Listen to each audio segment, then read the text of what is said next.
It's little known, but it's one of the biggest humanitarian events of the 20th century.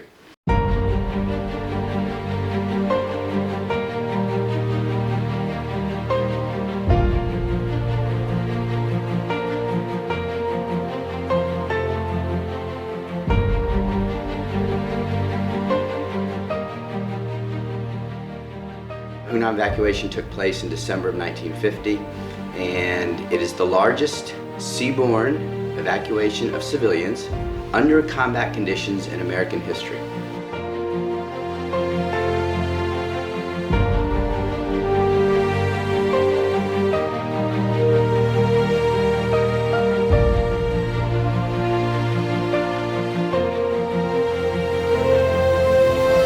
$100,000 refugees are rescued.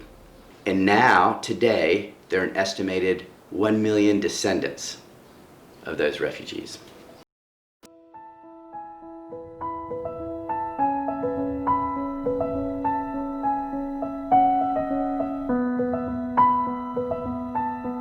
That bond between the ROK Marines and the U.S. Marines continues to this day.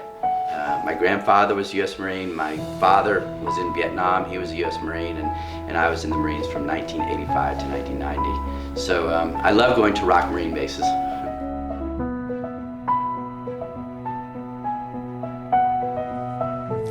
크리스마스의 기적, 인류 역사상 최대의 인도주의 작전이었습니다. 2년 후 저는 빅토리호가 내려준 거제도에서 태어났습니다. 장진호의 용사들이 없었다면, 그리고 흥남철수작전의 성공이 없었다면 제 삶은 시작되지 못했을 것이고 오늘의 저도 없었을 것입니다.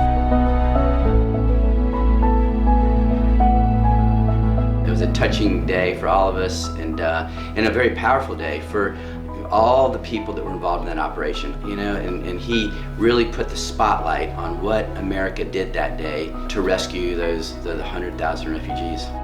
I've interviewed about 40 refugees. One of the things that they always talk about is, yes, gratitude, but also the moment, and they remember it exactly when they said goodbye to their families. And they always said, we'll be back in 3 days.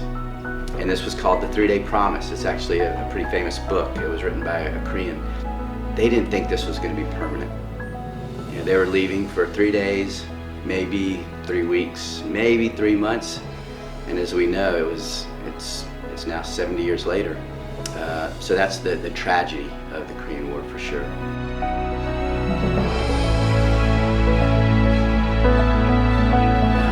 Korean-American friendship, despite some of the things that may happen in the world and the political realm of things, Korean-American friendship, I think, is alive and well.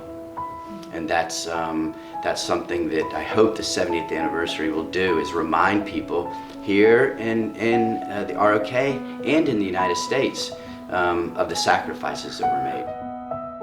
So whenever I give talks here in Korea and back home, I always wear my US and ROK flag, and I sometimes even wear it, I forget it's on there, and I'm walking around on the subway and things, and I'm proud to wear it. I think it represents why I'm here.